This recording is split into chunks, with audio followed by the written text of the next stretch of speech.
Hey guys, Ash here coming at you today with another Red Shadow Legends Champion guide, this time on oft overlooked previous fragment summon. It is OPARDIN Clanfather. So first off, a shout out to a few of you guys. We have Jason Shalinsky looking for an OPARDIN getting some deserved love. He excels in Sand Devil with insane heals and a pricking continuous heal buff.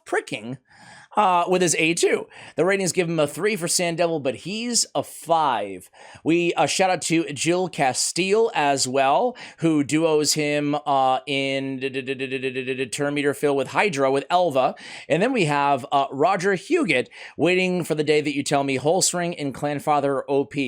Will today be that day? Stay tuned and find out.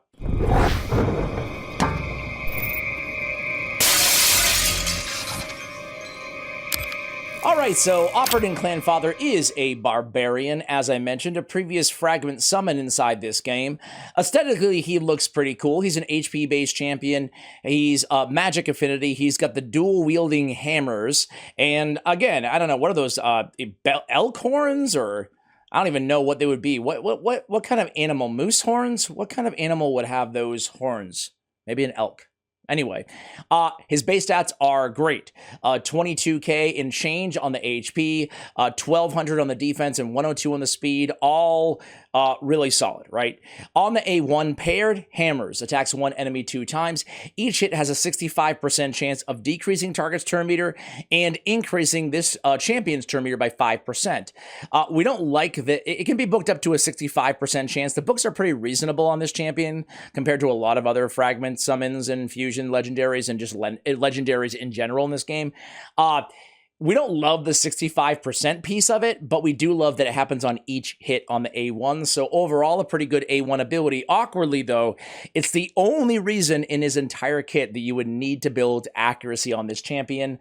I would really love this champion's, on his passive, this champion's, accuracy will be increased based on 1% of his HP, whatever it would be, Either way, we don't have that, so I'll move on. Rally the Tribe on his A2. 4 levels on this ability, or 5 levels for books going into it. 3-turn cooldown when booked is an AoE attack that heals all allies by 10% of his max HP, which we love. It heals all allies under continuous heal, if I can speak, by 15% instead, okay? His A3 Clan Mentor is his best ability by far.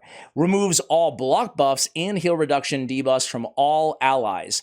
Now, skipping ahead, he also has a 100% chance of removing another random debuff from all allies in addition to that, which is really good. This could justify building him with higher resistance to be a cleanser on your team. Block buffs and heal reduction are going to clear the way for the continuous heals that he's bringing as part of this insanely good heal ability.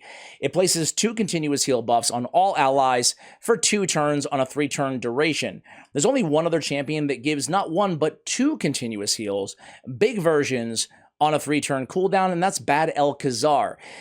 Think about it this way, guys. Bad El-Khazar has a full cleanse with 2 continuous heals. He has a 2 continuous heals and a halfway cleanse, but he also has the really good heal on the A2, which is much better than Bad El-Khazar's A1. Now, I'm not telling you he's better than Bad El-Khazar. What I am telling you is he's in the conversation, and people, I feel like they inherently rank him quite a bit lower. His paternal passive, there's no cooldown. It's every time a continuous heal buff heals an ally, it fills their turn meter by 5%. Again, that's a really good passive. So you put that all together and you've got a really underrated champion, in my opinion. I've always been a fan of OPARDIN Clanfather, so it's not just for this video. Granted, he's missing, again, probably an ill-advised comparison to Bad El-Khazar because he's also bringing poisons on his ability. But, I mean, he's got a bit more support and a lot less damage than a champion like Bad El-Khazar, minus the poison passive as well. I guess what I'm trying to say here, guys, is that he's a really good healer. One of the better healers in the game. Let's go ahead and look at his multipliers really quickly here. He's not going to be an elite damage dealer, anything close to that. What do they give him as an overall grade here? I think they took away. They're redoing the website. Shout out to YST, who I believe is doing all of these HH gaming, rankings and multipliers and all this stuff, write-ups, you name it, right? So there is no. Okay, I like how they have the overview, ratings, skills, masteries, blessings, gear, and video guide all linked to the top. That's pretty cool now. Anyway, I digress. What they don't have is an overall rating. I don't think, unless I'm missing it somewhere. But they do give him a 4 in Clan Boss, a 4 in Hydra, a 4 in Iron Twins, a 2.5 in Sand Devil, actually lower than that commenter mentioned, Ice Golem 3.5, and Frost Spider 3.5. Those are his best scores. I have to say, these ratings overall pretty much align with where I would rank this champion as well. Iron Twins can be an exceptional healer. Hydra, the same thing. Let's talk about damage, though. His multipliers are a 0.14 and a 0.27 on the A2. Neither of these, the A1, but especially the AoE on the A2, are going to hit very hard at all on this champion, so we're really not worrying about crit rate, crit damage, or any of that stuff on this dude. Let me go ahead and show you how I built him, though. So I'm not going to show you a Hydra run with this champion in today's video, but I will show you him in a high-level Doom Tower secret room. But first, let's talk about how we can build this champion, right? So pulling him up here, as you can see, I have him in Relentless. But, you know, Relentless is a great set for this champion. Immortal is also good. So is Life Gear. Anything that's going to give him more HP is generally going to be a great ability to have. I wouldn't recommend a Curing set on this champion. What else could you go with? Oh, a Resist build, as I mentioned earlier, right? You could definitely run him in a high resist. So Righteous Gear is going to be great as an option on this champion, or just old-fashioned resist gear in general. I have a 3-piece protection. This is something that I'm trying to do on a lot of my champions now. It's something that, regardless of its OPARDIN Clanfather or anybody else, you guys should also consider taking advantage of. And that is, protection gear is not that widely used, and it's not that great, especially compared to, Stone Skin. But what it is great at is all of these amazing stat bonuses. And what we can do now is we can put a 4-piece set, doesn't matter what it is. I have Relentless on this guy because extra turns means extra heals, extra cleanses, etc. He has great heals on his A2 and his A3.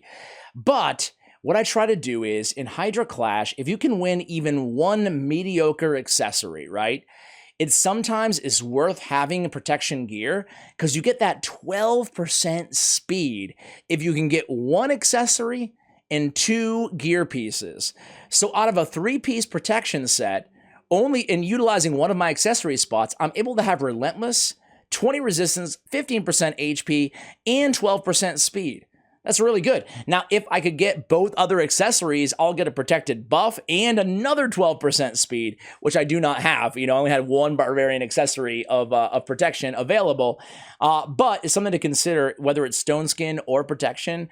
I love it. I love getting that speed bonus, right? It's really, really powerful. Actually, let me remind myself, what is the third bonus in Stone Skin again? The third stat is going to be defense. So Stone Skin, you get defense, resist, and HP. I mean, it's really still great stats there, but I love that sneaky speed bonus as the third thing on protection. Anyway, I digress. We have HP on the ring. We have HP on the protection amulet, We have HP on the banner. And then we have speed on the boots. We have HP percentage. And you guessed it, more HP percentage on the gauntlets. So I want to go all out HP. His heal is based on his HP, which is great. It routinely bumps up to a 15% heal off his max HP because they're almost always, your allies, going to be under those continuous heals because he has, 2 of them for everybody, and on a 2-turn or 3-turn cooldown that lasts for 2 turns, plus lasting gifts.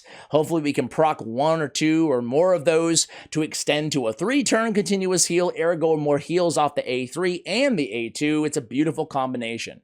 So obviously, HP is going to be our #1 stat priority on this champion. Up there, of course, with speed. He's a fairly easy champion to build. You may notice that I kind of punted accuracy here, 144. Well, we can help out on that through the Masteries, which I have not selected yet.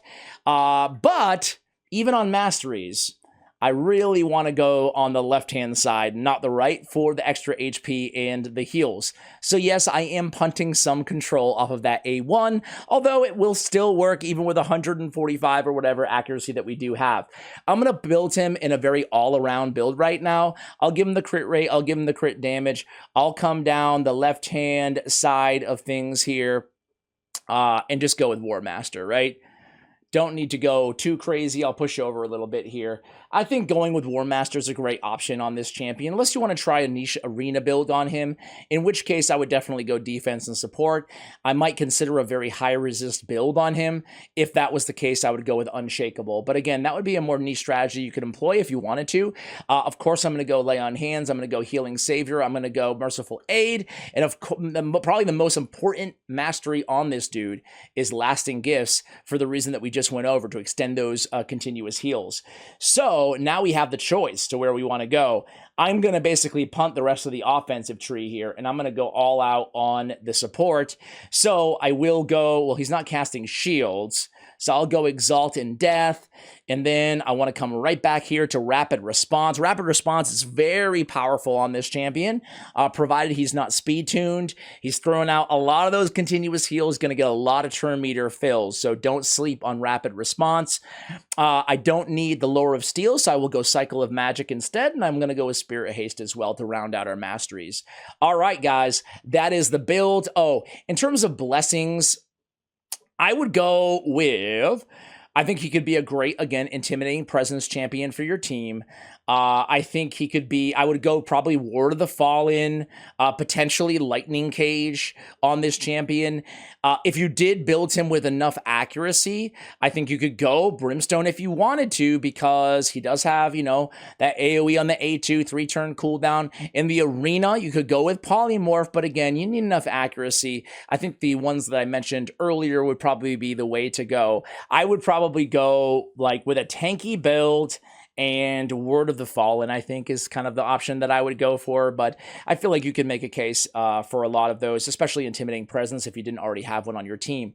All right, guys. And if you needed the enemy max H or the ally max HP restoration with the heal, you could go with Healing Savior as well. Okay, let's go ahead and take him into battle here, guys. We're going to go Secret Room 10. Secret Room 10 is HP champions only. I have him here with Artak, with Erix, with my Celiac Priest Ornn, and another previous fusion in Bivald of the Thorn. So we're going to see how much he can heal compared to Bivald, compared to, I guess, just Bivald. So we'll see what he can do here. I'm also curious the damage on this team. My Celiac Priest Ornn compared to like an Artak and an Erix is going to be very interesting, and Bivald for that matter. But OPARDIN here, when we look at the team, he's just all-out support, right? And you can see those 2 continuous heals on everybody.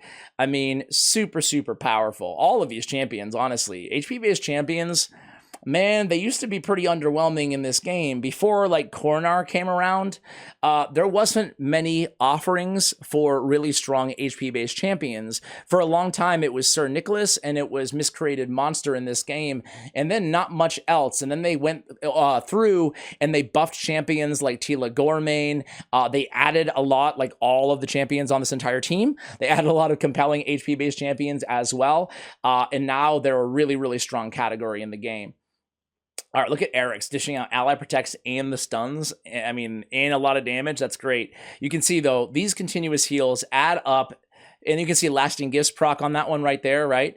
On himself, ironically. So, I mean, listen, maybe not the best content to showcase. This is endgame. This is Doom Tower hard, but the team is so strong in terms of the in terms of all of these champions just bring a tremendous amount of survivability and utility to the team, which is just awesome. So in just one moment, we will get through this here. And OPARDIN, he actually landed the turn meter increase or decrease there, I believe. Either way, even without accuracy, you're still going to get the 65% chance on each hit of the turn meter increase, which is really nice. I didn't notice how many relentless procs that he had there, if any. So he has almost 1 million in heals. Obviously, no one's going to compare to that. Bivald the Thorn, almost 100,000. Erix, almost 100,000. Ornn is in regeneration gear. He has 100,000 as well. OPARDIN Clanfather can out-heal almost every healer in the game. I would put him up there. Who else could stick with him? I would say only 2 champions or 3 come to mind. Maybe Marichka in some situations. Wither the Crowned, I would say, can probably out heal him. She has instant activations on continuous heals, which ironically, if you wanted to make an uber crazy, healing team, you could take like a Wither the Crowned, a OPARDIN Clanfather, and a Tuwana Rock all together and make like the craziest healing team ever. I think that Wither the Crown probably could out heal him.